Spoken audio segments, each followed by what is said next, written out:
called snaps. They always want their snaps. And they're always laughing at me for taking snaps of everything. Sitting here having lunch. I guess that was kind of the American containers. They would bring the food out there for us and serve it to us. And good food. I really enjoyed it. I know Henry and Kent said the one place that money, but I never noticed it. I think I ate the most at that place. So, yeah, I guess. Here are some pictures of some of the different scenery that we see in Sierra Leone. There, very, very beautiful scenery. Here's a place that I really regretted not having my swimming stuff with, but helped. As we're driving, this is one of the sunsets. This was one morning. There was a few of the boys that we met. I had a picture. I guess I didn't get to it yet, but some of the boys there, some of the little boys, they're 10 or 12, and they're all about their jogging and their sports. And so they asked me if I could go jogging with them at 6 a.m. I did it, but so I got up at 6 a.m. and it's still like pitch black. And sure enough, there he is outside waiting for me, and we're gonna go jogging. And we're running all over the place looking for his other friend. I was with Santigi, one of the boys there. I think I have a picture of him somewhere. Let's see if I can find it. Oh, I don't like this mouse. But so we're running all over the place looking for this Santigi guy, which I don't know, Eli, which we later found out. Here it is. So this is Santigi here, Ali, his younger brother, and then I think this was either their older brother or their cousin. It's all the same there. Their cousins are their family. So he asked me to come out jogging with both these boys did, and I promised them I would. So anyways, I'm jogging behind this guy, and he's just not stopping. I'm like, this guy's got way more energy than me, but there's no way I can show him that, Canadian can't out jog him. So I'm like, well, I'm not stopping. Finally, after I'm guess closer to 2 kilometers, my shoe untied. I'm like, yes. I'm like, hey, I gotta tie my shoe. So we stopped there. And then I guess all of a sudden he was like, hey, we can turn around. I'm like, oh, it's a good idea. So yeah, we turned around and walked back. And later we found out the reason we couldn't find this guy to go jogging is he had been sleeping somewhere else. I guess he kind of slept wherever he could find a place to sleep, and he ended up sleeping in some empty truck, and so that's why we couldn't find him. I didn't think to look in a truck for him. These boys, though, they had no dad. I think these are boys that we would have met at the hotel there in Lunzar that Henry showed us.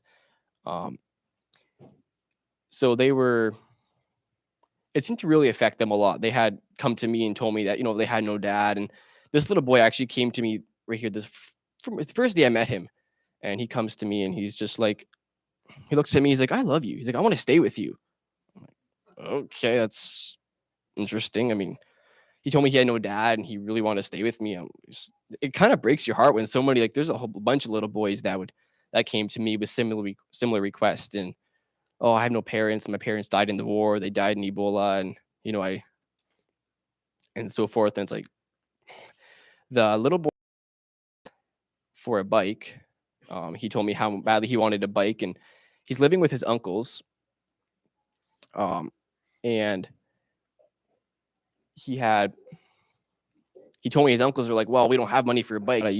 Use any money that you make, to pay for your schooling, which he never went to apparently, and to pay for your schooling and to pay for food and so forth. So I prayed about it a bit and we talked about it, and we did end up giving him some money to buy a bike. So he was, I think, touched by that. Although his last day there, when we gave him the money, he had a bit of a fight over the Bible story book we gave them. But yeah,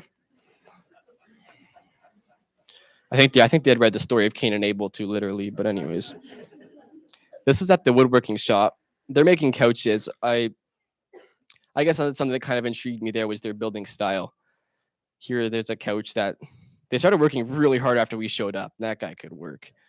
But yeah, he would slap a board in there. He would cut it. And all of a sudden, if it didn't work, then he'd pull out the tape measure. So hey, last resort type of thing, right? Here's a finished couch in the background here. It was nice and soft. So here's a house there. They're up there doing trusses. I don't think they had those shipped in from anywhere except the lumber around the place. I didn't see a straight 2x4 the whole time. Actually, I've seen a few 2x4s, but none of those were straight. So yeah, it's nothing safe there, except the one house I've seen. I did see some kind of safety inspector writing something about stop all work was unsafe, apparently. So thought that was interesting that for some reason that house is unsafe, but the rest were fine. Here, this is Freetown, kind of overlooking it from some of the hills. I'll just go through these. It's really, from a distance, it's a very pretty city, and once you get into it, it's an interesting experience, but not the kind of place I'd want to live. Here's the beach.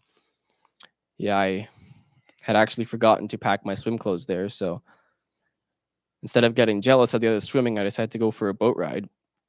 I seen they had a bunch of boats in the river there, and like, hey Abraham, here he is. I'm like, can you kind of go for a ride? I was like, yeah, you give him some money, they'll take you for a boat ride. I'm like, let's go. So he goes over there and haggles with the guy, and for about $1.50, I had me a boat ride. So yeah, that was. So my pictures are a little bit mixed up here. Let's see. It was very beautiful scenery, though. It was very interesting. There's my boat driver there. Yeah, he was a happy guy. Give me a boat ride. See if I can get these in the right order here. Okay, got to back up.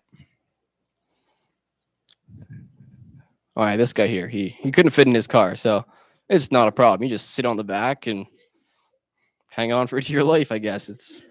I thought it looked kind of fun, actually. If you don't have AC, I think it's actually a pretty good idea. Most of those cars don't, so.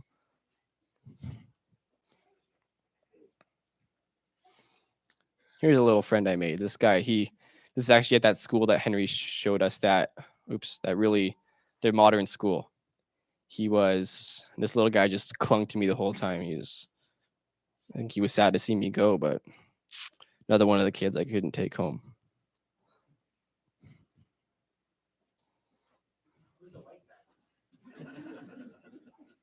You tell me. Yeah, Opatos, they would say. Yeah, every time we went into the villages, we were swarmed by little children all wanting to hold your hands and feel your arms and all that stuff. And I didn't ask. I already had to use enough hand sanitizer as it was.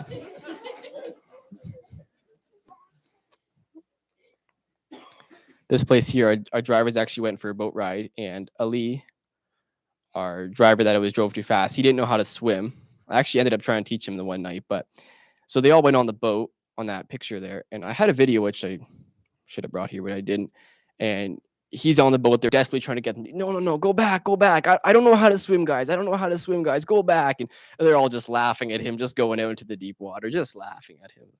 It was good fun. This little guy, he's paddling his own boat. I think he's seen the camera and figured it was a good time to get his picture taken. So this is actually this guy here. He's one of the uncles that some of those little boys were staying with. There's one of them. That would have been the boy. He had no dad, and these would have been his cousins, I believe, his aunt and his uncle that they would have been staying, or he would have been somewhat providing for them there.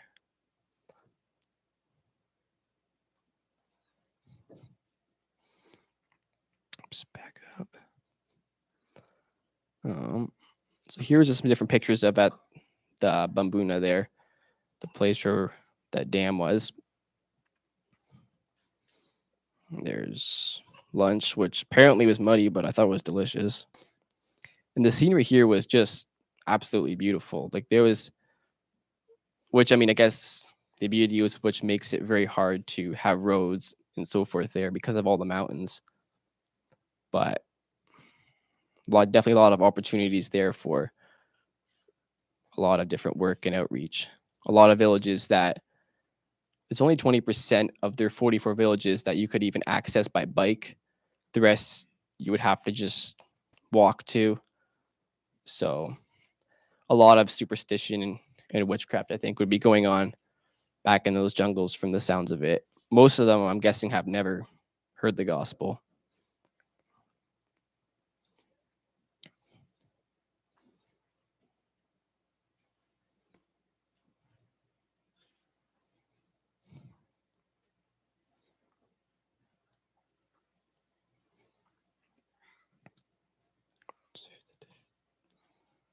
Yeah, definitely there was a lot of beautiful sunset, sunrises, um, a lot more than I guess you would see here, say, was something I miss a lot. And there's obviously all good missionaries need a rest sometimes, right? So that was kind of a bonus there.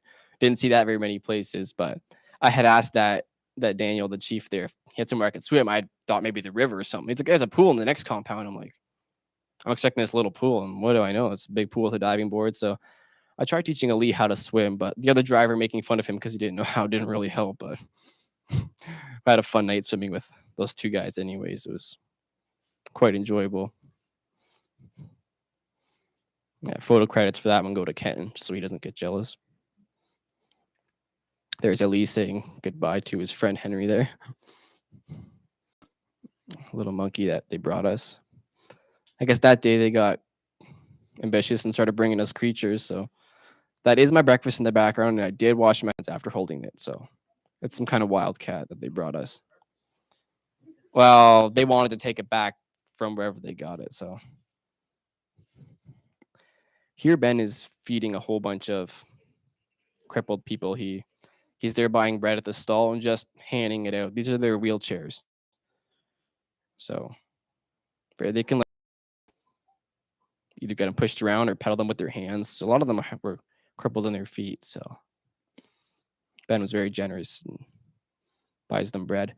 The one day we had pulled in at a bike shop to look at some bikes for that boy, and there's a whole bunch of homeless people sitting beside the shop, or a few of them. There was maybe 5, and they come to the window as soon as they see us, and they want money, money. And Ben's like, okay, I'll tell you what, I'll go back to the market and I'll buy some bread. Oh, okay. We come back, I don't know, 20 minutes later, and they had a whole crowd there. They had brought all their friends and relatives, and they were all waiting for bread. So that was, I think Ben pretty much just barely had enough. So this picture here is when this is Matthew from Mungie, and this is Abraham. We went back that one Saturday to visit some of those villages that Matthew he tries to get out there at least once a week, sometimes more, sometimes less, depending on he's teaching, so he's kind of busy. But we took the motorcycle as far as we could, and then we walked back, I don't know, 2 kilometers maybe, waded across the river, and then we got to this village here. And later, I mean, as we're leaving the village, all these children at first they're very shy, more shy than what I was used to from the children in the villages there. And so I hear Abraham had been going around taking a whole bunch of pictures for me. So some of them were just a whole bunch of close-ups of people's faces, and it's kind of useless, but he loved taking snaps for me. So he actually had a video of this whole room. He went around and videoed every single person's face. So that was an interesting video. But so as we're leaving that village, all those little children are following me, and they're saying a whole bunch of stuff in Timony, and Timony would be one of the languages back in the villages there. And then Abraham here, he tells me, he's like, they're saying that they've never seen a white person before. I was like, wow. So I guess this village here, these children had never seen a white person. I'm thinking most of the adults would have before, but the children, they were kept commenting on my hair and all this stuff. I'm like, oh, yeah, thanks. This village here would have been a very staunch Muslim village. First one that I had pictures of was what they would have called a more Christian village. It would have been, so that was the one where we crossed the river to get to. So I had to, obviously, whenever you go to a village, they want the white person to say something. So first, they kind of gather around and they do their introductions, and they all have to shake my hand, which I had no water to clean it after. And so they want me to say something, and they're going to translate for me, which, I mean, I never done it before, but I had to start somewhere, right? So I ended up preaching at 3 different villages that day. The first one was the more Christian one, and you could feel it. It was a lot more of a warm reception, a warm welcome. They really liked me coming there, very happy to see me. Matthew had visited that village fairly often, and so they knew him well. And the old chief there had a Bible, and he read a little something from it, and then it said some out of context stuff about it. But no, he was seeking. He was definitely seeking God. And although their idea of a Christian village is different than what we a Christian village, but um, the second one was more of a Muslim one. They first had to have a bit of discussion as to whether or not I could speak or not. They wanted me to speak, but I think they were they weren't as open to Christianity. But after I shared, I tried to do it in a respectful way where I'm not condemning them because they're not Christians, but it's hard when I don't know their culture very well. But after I guess I heard they expressed their thanks, and they thought it was, they were totally open to more religions and to more preachings. And although they would think Muslim is right, they were happy to hear some other beliefs and would give it thought, is what they said. So the third village was, I would say, the worst. By then I was just plain tired. I feel like just going back and sleeping. But no, we had to go visit another village. I was like, oh boy. Well, hopefully this is quick. And we get to this village, and there's these people sitting around playing chess and loud music on the radio, and just a bunch of young people. And they kind of just look at you. And, oh, okay, guess he's here. And I'm like, this is like so different. And yeah, so Matthew was telling me, he's like, yeah, this is a very Muslim village, and we can't talk until the leader comes, the chief.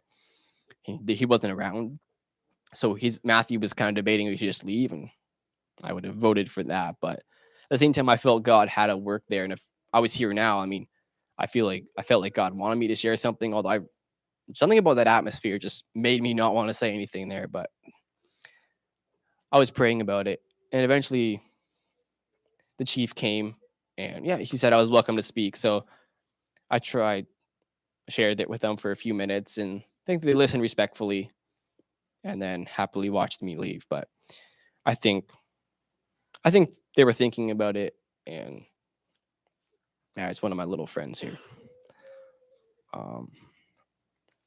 Lizards just everywhere, just really cute little guys. I missed them a lot. Here's the airport where we're leaving, the new airport. If you need a ride home, I mean, don't worry, they've got you covered. It's not a problem. And yeah, there's the picture of us.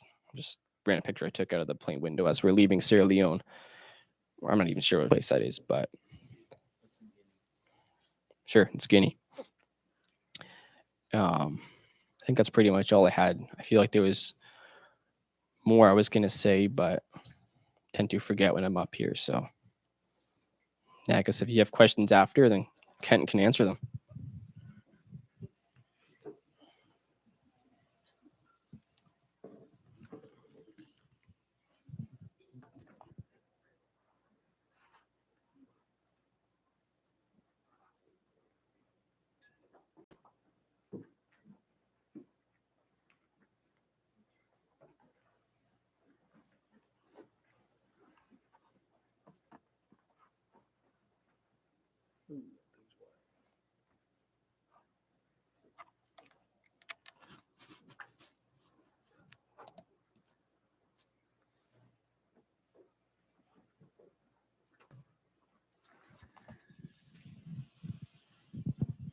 Okay, well, I feel like it's been well covered. I don't know that I have a whole lot more to say. I thought some of the time while we're there that I kind of wished I could be the tourist that I was the first time, just randomly showing up there and touring around. This time it definitely seemed to have a bit more weight to it, thinking what the future might be. And probably my pictures and presentation will show that a little bit of a different side of it. We were thankful to be able to go. I was really glad to have my wife along, and I'd like to say thank you to Matt and Henry for putting the efforts into being there and spending the money and the time, and Ben and Maria. I think they're still online. It was struggling a bit, but they were enjoying being with us to an extent here. But yeah, thank you to all of you for making it it felt like it was a time of getting to know each other better as well. And I'd like to really thank you as a congregation here for your prayers We felt that very clearly, especially some of the harder times that we did go through. It was a real blessing to know that you were behind us, and thank you to those of you that took care of our children, whether they were at your place or you were taking them back and forth to school or whatever. We really appreciated that. Sierra Leone, um, a beautiful country, like you saw. Some of these pictures have already been covered. Um, yeah, you've seen a bunch of beautiful scenery tonight already. There's that picture you saw before, with a very dark history. And we'll talk about that a little bit just because it does kind of shape um, what the country is today and the people there. Henry already mentioned there were many slaves taken from Sierra Leone and sent to America, Britain, and other countries. It was a lot of that happened there. And I guess history prior to that, I didn't really look into a lot. It was basically settled by tribal um, communities before that, and then it wasn't probably well known to the outside world until they started hauling people out of there. This is a picture. We didn't see this. This is not a picture I took, but a picture from online of Plantain Island. It's the ruins of John Newton's home and slave barracks.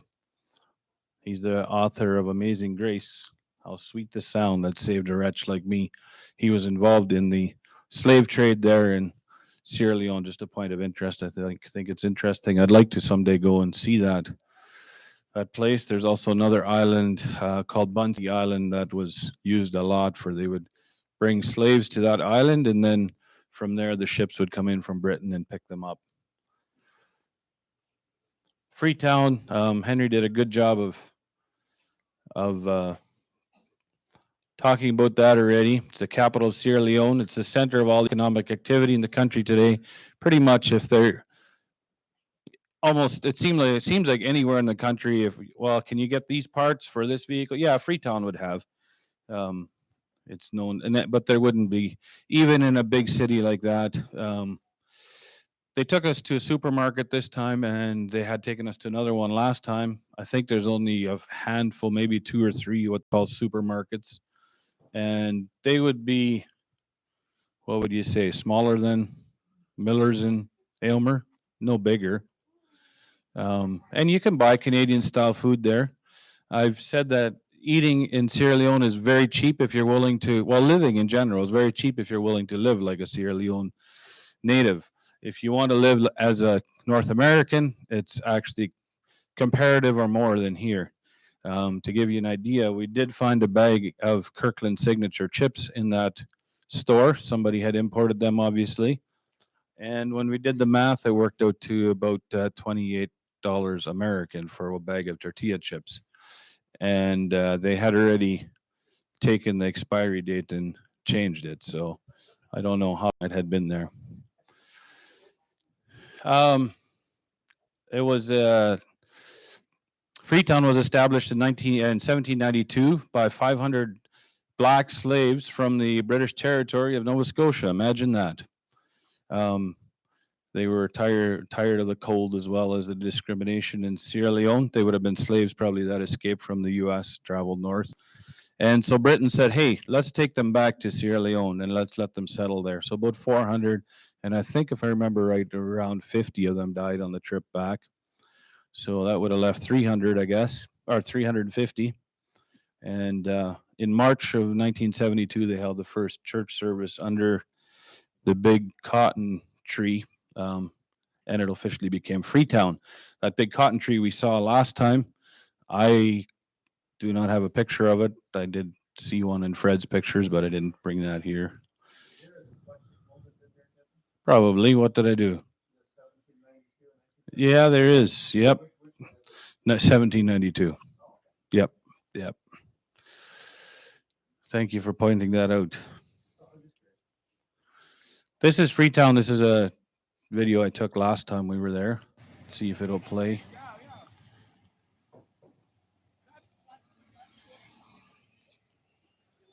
Just gives you a little bit of a view. in among everything.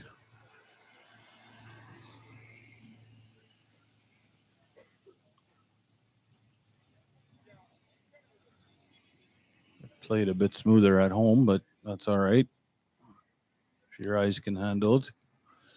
You can see it's right out on the Atlantic Ocean. They have a seaport there, which makes it a bit of a busier town. And it makes it possible to get stuff there, to ship stuff from anywhere in the world, really. The port is right there. I think as far as getting stuff imported, it's just a matter of who you know, not what you know. And then you'd have to pay the taxes accordingly to who you know.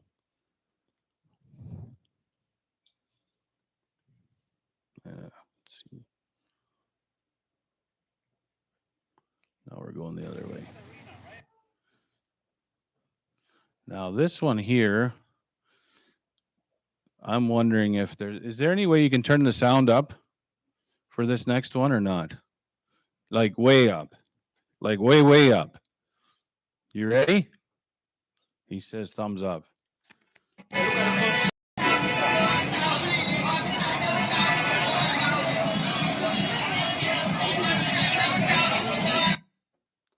So that gives you just a little bit of an idea of the chaos that's ongoing there, just steady.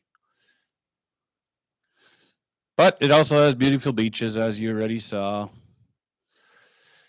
With good food, you already saw that. I should point out that was barracuda. And it was not really very good. It was very oily, but at least we can say we ate it. Anyways, back to history class. The history of the country. And by the way, these are pictures. There's Matthew, Brother Matthew. You've maybe heard of him. He's a fellow that we got to know on the last trip. He's a school teacher there, and he's been faithfully handing out the Bibles that we bought for him. The one village, I don't think I have the video, but it was inspiring to see the one village. They were there sitting and reading one of those Bibles. You saw them here and there dispersed throughout the villages, but he still had almost half of them left. He's being very careful not to be responsible with the resources he was given. He's not just giving them out. We also were able to give him a bunch of recordings this time on a little micro SD that they can fit in their cheap little phones, but it goes in there and they can play the Bible on them in their native languages. Brutal civil war, 1991 to 2002. It killed 50,000 plus, and over 2 million people were displaced. And if you think of that, 2002 is not that long ago. It was absolutely horrific. We sat in this restaurant. I think this was the day that Henry flew out, actually. This picture was taken the night before, this one on this side. But we sat in this restaurant that afternoon, and Henry, the manager of the restaurant there, told us just horrific stories. I won't even repeat them, but the things that those people went through, and they just said there's hardly a family that wasn't affected, that didn't have people killed. It's when you start to hear the stories there, it's just unbelievable that these people have made as much of themselves as they had, because a lot of North Americans would be on disability for PTSD and all kinds of stuff with the stories that they have of war. And then to follow up with that, they had the Ebola outbreak in 2014 to 2016. These are pictures. This one is one that Fred took last time, but I saw that sign there this time when we were there. And it says, these are both taken in Mongie Acres there. But yeah, you see evidence of it around the country. That was a real pandemic. If you want to study up on pandemics, that one was real. Last time when we were there, we asked a few people. I remember one in particular. We kind of asked him, "How about COVID? How was that?" And he actually kind of confused. He said, "Yeah, it was weird." He said, "They said there was another virus, and I'm guessing," he didn't say this, but I'm guessing everybody would have really panicked because they're used to Ebola. But he said we we had to lock down, but we never saw people dying. He said he seemed confused by it. So I guess they know better than we do what a real virus is. These are the statistics from different countries, and you can see they had total cases of 14, and then laboratory, and then nearly 4,000. But this was off the CDC's website, and they acknowledged that they think there was probably a lot higher than that, but that's what they knew about, I guess. So this is a big question that's been rolling around in my head, some I guess, or in our heads. Are we needed to bring God to Sierra Leone?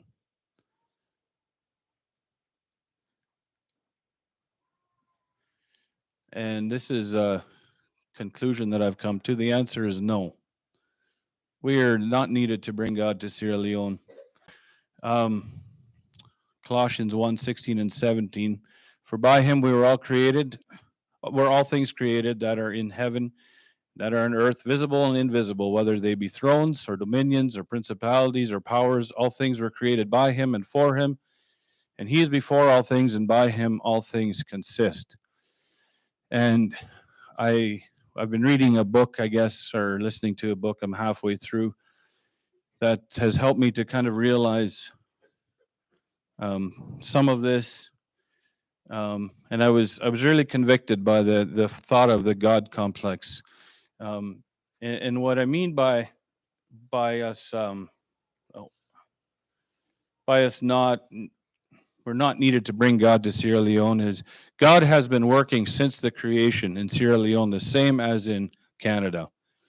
There's no, I shouldn't say the same. There's differences, but he has been there. He has been working through to this day. By him, all things consist, and it's very easy when you're there. I found, and I need to confess that I got trapped in this thing of the God complex where Bethany kept referring to it. She said, I feel like Kate Middleton. You're a celebrity for a while. You're driving through these villages in a car that they've never driven in a car. You've got the windows rolled up and the air conditioning going, and they're all waving and running. And we got to a bunch of villages where they had and the one chiefdom that we were in back by the dam, we actually made it to we were invited to the chiefs, and then they had all the district chiefs and all the town, and we were basically at the top of the provincial government is what we were invited to this gathering, and it was very formal. We sat in their town council, and they were looking to us as somebody, which felt really, really awkward. And it's just been dawning on me more and more that it's very easy to go into a place like that and feel like gods. We feel like, and especially when I left Africa thinking that, wow, the hardest thing that we're going to face here is how to hand out God's money, where to spend it, because there's needs everywhere. And then I realized that that's kind of an inward focus, as if I would be wise enough to know how to spend God's money, instead of realizing that there's resources there. Has been working there. There's a lot of people that, although they don't realize that God is working, and they're not using their resources the way God intended them to, they have the ability, and perhaps they need some help to understand how God has been working in that country.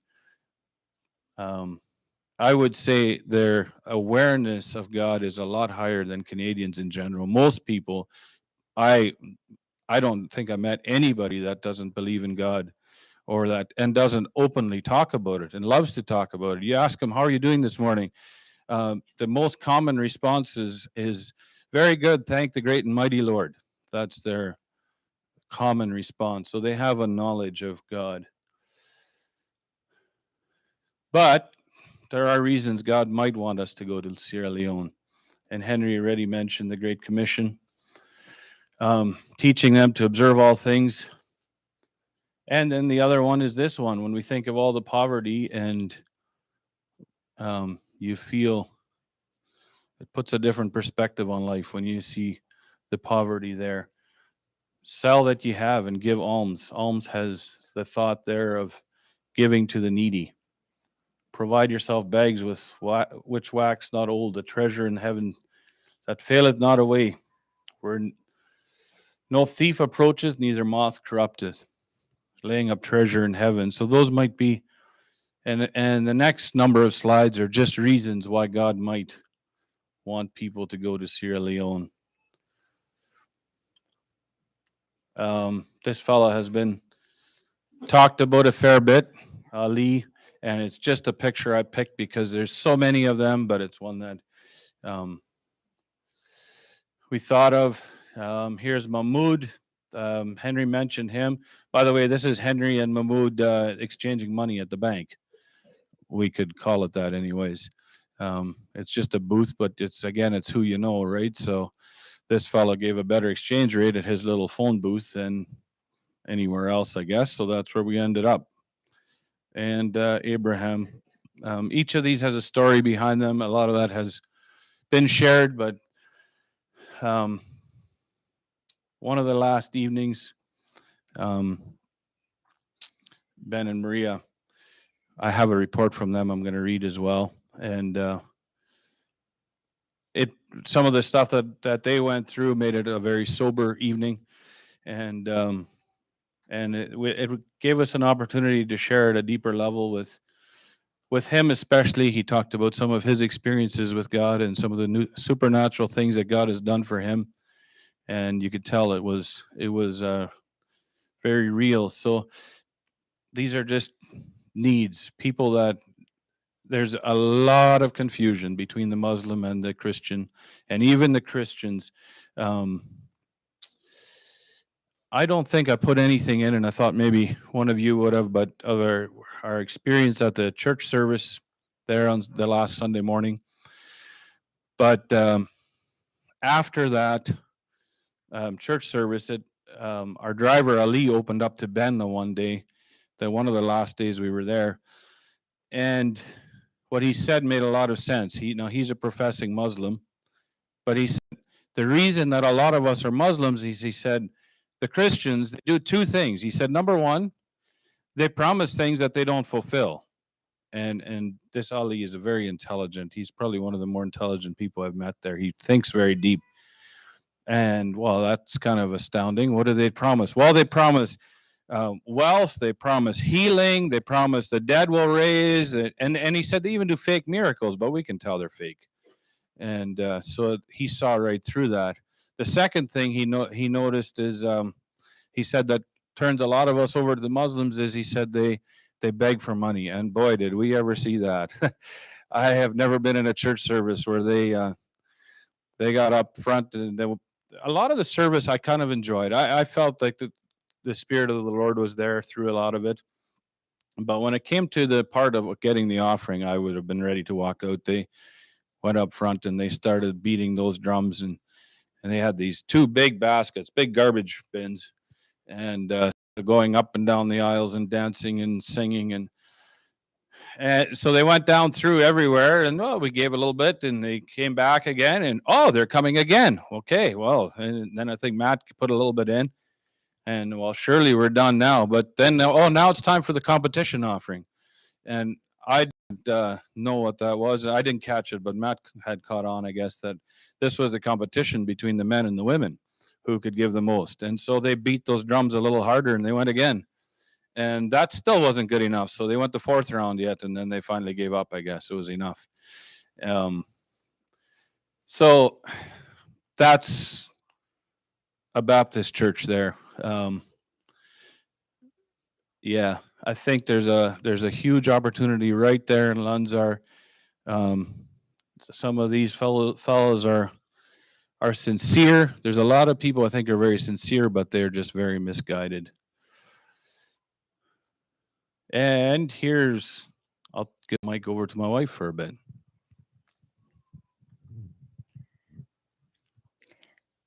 So a little bit about the children.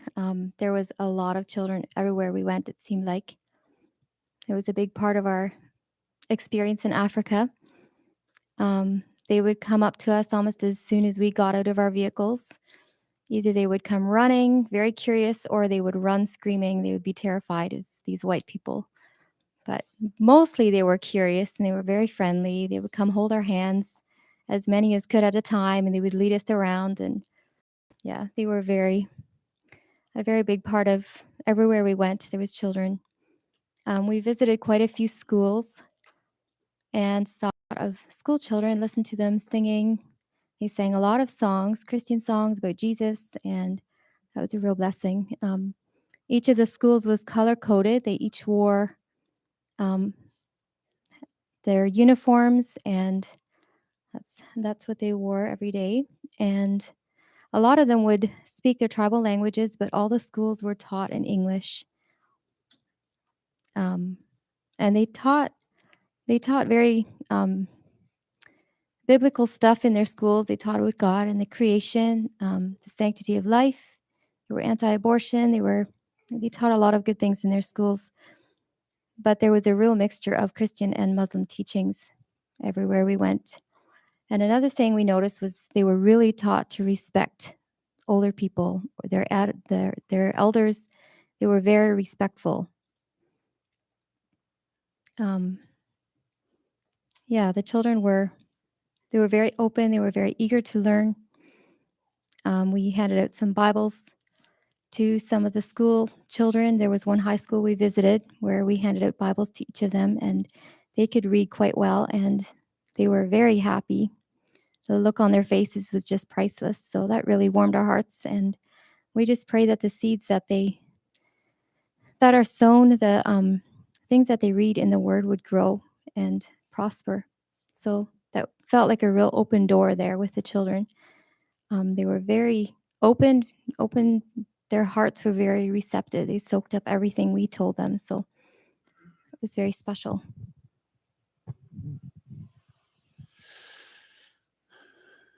There's Brother Matthew again.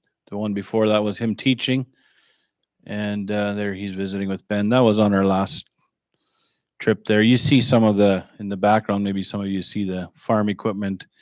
This was the first time we went had to do with this farming, and this fellow that Ben had shipped a lot of this equipment over for this Saidu. And he's trying to help that area with farming. I'm not sure how that's all going to work out for him, but we haven't really sensed a real strong calling to be involved in that work. It seems like it may be a little misguided, at least according to what we would enjoy seeing as far as the gospel being spread. Some more needs. Henry mentioned the clinic back there. This was back at the dam. Back up that hill where that SUV didn't make it the first time. By the way, he took a bigger speed, and he did make it up the second time, and then we later welded the muffler back on, and everything was good. Thankfully, the oil pan didn't get hit. I don't know. I think that was the Lord watching out for us there. But anyways, back in this village, this lady kind of stood out to us. She's the nurse there in her supply room, and she alone, single-handedly, is the nurse for I think it was 34 villages. Is that right? 34 villages that she is the only one left. And she's had help come and go, and she's the only one that stays. She's done it at the expense of her family. In fact, her husband finally left her, which she probably should have stayed with her husband rather, but she had such a heart for these people. She's back there all by herself, and some of the stories she had to share were heartbreaking. She can't always be everywhere at once. There's an emergency in one village, and then a mother walks to the clinic for many miles to give birth, and she's not there, and so she ends up giving birth on the way back by herself. Stories like that. She was almost in tears. She needs help desperately there. Here's the road project. One of the road projects we stopped. We took a few pictures just because I'm not sure why. You have to have good pictures for missionaries, right? As if you're helping there a little bit. But anyways,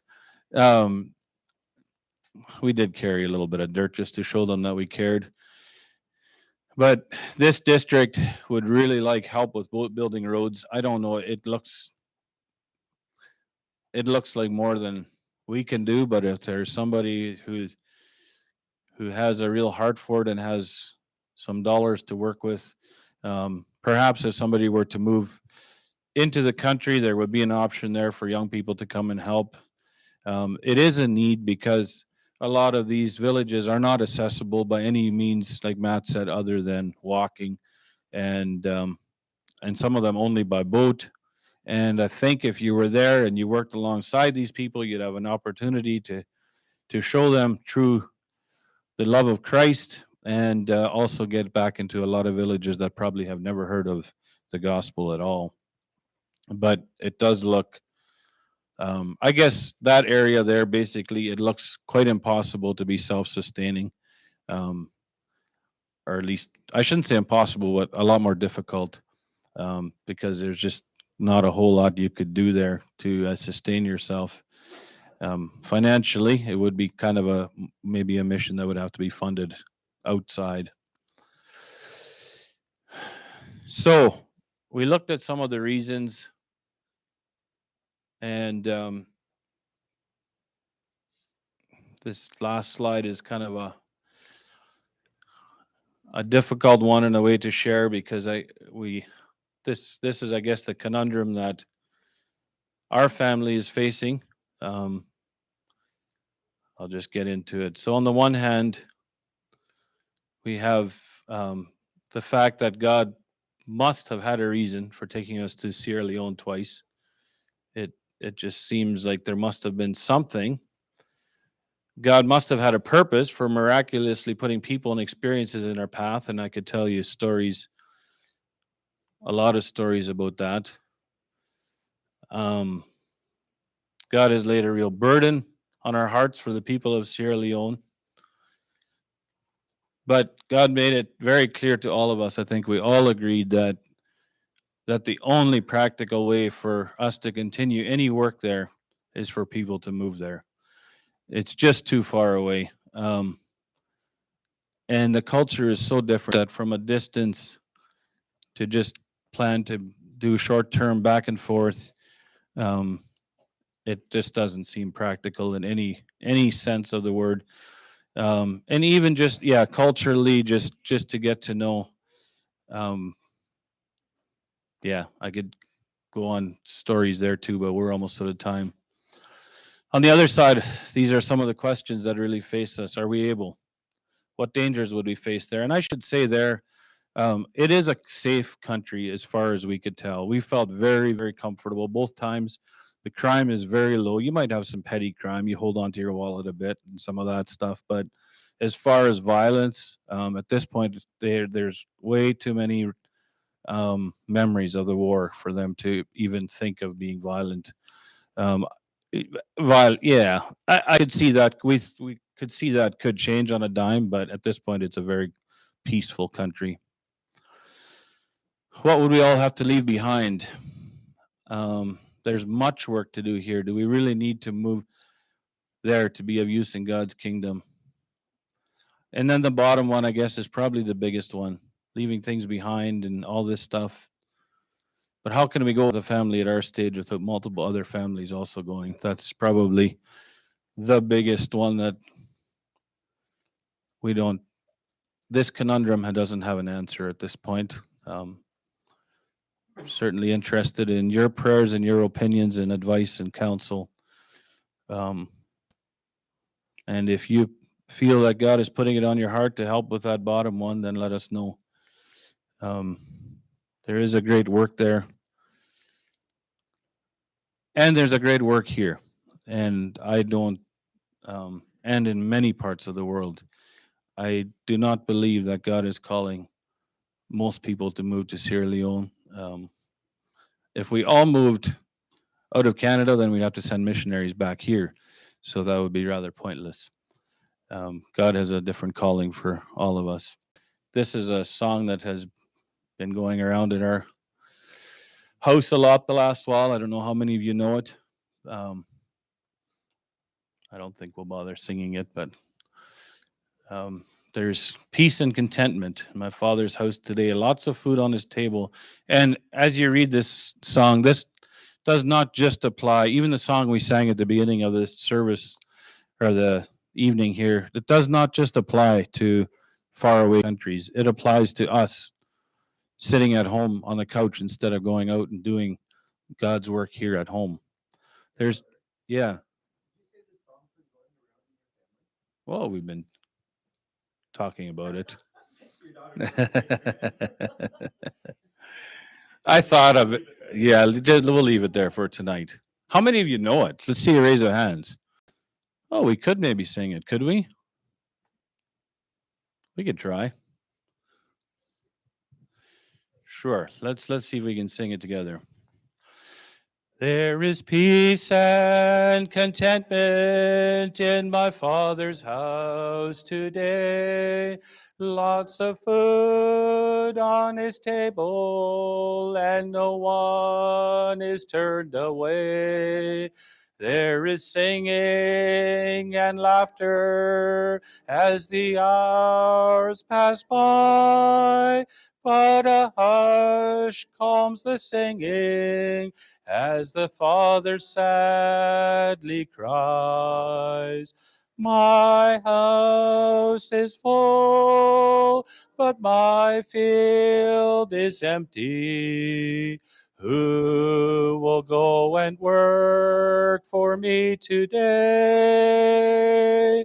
It seems my children all want to stay around my table, but no one wants to work in my fields. No one wants to work in my fields. Push away from the table, look out through the window pane. Just beyond the house of plenty lies a field of golden grain, and it's ripe unto harvest. But the reapers, where are they? In the house. Oh, can't the children hear the Father sadly say, my house is full, but my field is empty. Who will go and work for me today? It seems my children all want to stay around my table, but no one wants to work in my fields. No one wants to work in my fields. So yeah, it's just a song that we've talked of different times, and I don't feel that that's the case here at all. I'm thankful for the workers in God's field around here. I do have this report from Ben. He sent me just before the meeting. I can read that off as well. I don't think it'll take real long.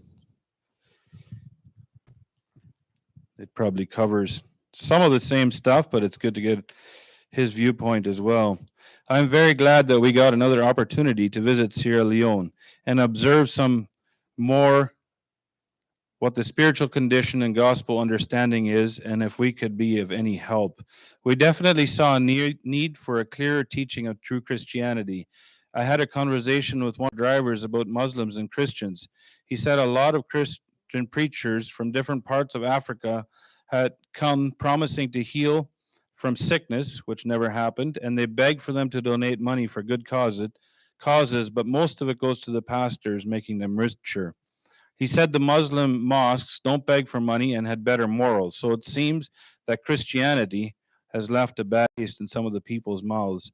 Also, Muslim and Christian beliefs are mixed, creating misconception of true Christianity. It makes me wish again that someone would show them a better way and the true gospel. On Saturday, we visited the school close to Mongie Acres. The head teacher expressed a real desire for teachings on how to live the Christian life. He was very to give us a tour of his school, which was a fairly new building and well constructed for the area. They had limited textbooks, which were from a public school curriculum. It seemed they were very open to assistance in improving their school. And I thought it was a great opportunity to help with the Christian curriculum and for young people to serve as teachers. We also took a trip to Kalanthuba Chiefdom, which had a lot of needs. This would have been backed by the dam there. 30 villages didn't have roads accessible by vehicle, which means they had no way to schools or medical help. We met one nurse who served about 40 villages. She looked very tired and overwhelmed. She shared that better living conditions and roads would help that more nurses would be willing to come. We were asked if we would be willing to help with building roads. It looks like a good opportunity to work alongside the people and teach them the gospel. But since the needs are so many in Sierra Leone, it's hard to know exactly which projects would be best to undertake. We learned more about the country's horrible civil war from a restaurant manager, Henry, in Port Local. The war had begun because the people were unhappy about the government's corruption. They stated that they needed to have a war to bring change. The war was dreadful and the people suffered terrible. Henry lost his parents in the war and he ended up in a Catholic orphanage, which he spoke very well of. When he was 13, a band of rebels plundered and robbed the orphanage. He hid in the attic for 3 days in the heat with no food. Witnessing it all enraged him and drove him to join and fight in the war, young as he was. As the war raged, the people said, we got what we asked for." After over 10 years of fighting, they finally realized how senseless it was, warring against their own people. Hearing about the brutality of war directly from the people who had survived once really struck me as and gave me a different perspective of war. 20 years later, it's impressive how well they've pulled through, trying their best to make a living in their war-torn country. We saw many huge mango trees beside the roads and in the villages. We asked if the mangoes all get used. The answer was no, they don't. That got me wondering if this was an opportunity for the people to make some profit, either dry the mangoes to sell or juice them. I thought it would be wonderful if a juice processing factory could be built and the villagers could sell their mangoes, giving them some income rather than letting so many go to waste. One of the last days, we met with some very ambitious young farmers. Since farming is a great interest of mine, I could relate well with their desire. A large percentage of rice, their staple food, gets imported, creating a lot of potential for farmers and a need for farming. They did find it quite hard with the limited equipment they have, but it's inspiring to see what they can accomplish with the little they have. We also had a sad experience there that brought us to the hospital. My wife experienced a miscarriage. At first, we thought it would be okay if we just stayed at the hotel, but after a while, we realized we had to go for further help. I alone went to check out their hospital facilities. Of course, their building was not up to Canadian standards. They had drainage, but no plumbing. They just brought a bucket of water to flush the toilet, and the rooms were very dimly lit. But the service there was wonderful with a very knowledgeable doctor and friendly nurses. We felt very much at home because just like we were used to back in Mexico, we could be part of making the decisions on what procedures to take. Through the whole experience, we felt God's hand guiding us and marvel once again that His grace is sufficient in all our needs. Overall, I feel like there were many opportunities in Sierra Leone. The people are open to learn and improve their lives. May God guide and direct us as we consider the options and do His will. It was a privilege that we were able to travel with Henry, Matt, Kenton, and Bethany. Thank you all for making it an enjoyable trip. From Ben Eds.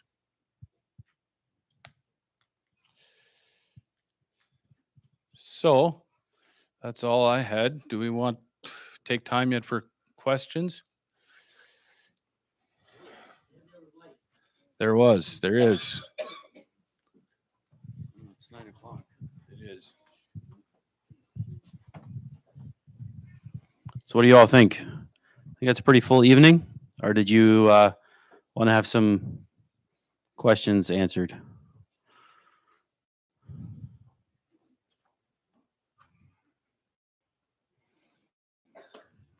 Well, I think that that's that question answered. I think we'll just close for the evening. We'll close in a word of prayer. Precious Father, Lord, you alone know the true needs in Sierra Leone. Lord, we want to make sure that we do what you have for us. Lord, we pray that you would move our hearts in the right direction as a congregation, as a brotherhood. Lord, that we would just be unified in our decision, and that it would be glorifying to you, and that would be your will. We pray that you would just be with us all, help us to ponder these things, and guide our hearts in the right direction. Lord, we pray that you would be with everyone here as well tonight. Lord, we just pray that you would grant them your blessings. In Jesus' name, amen. You're all dismissed.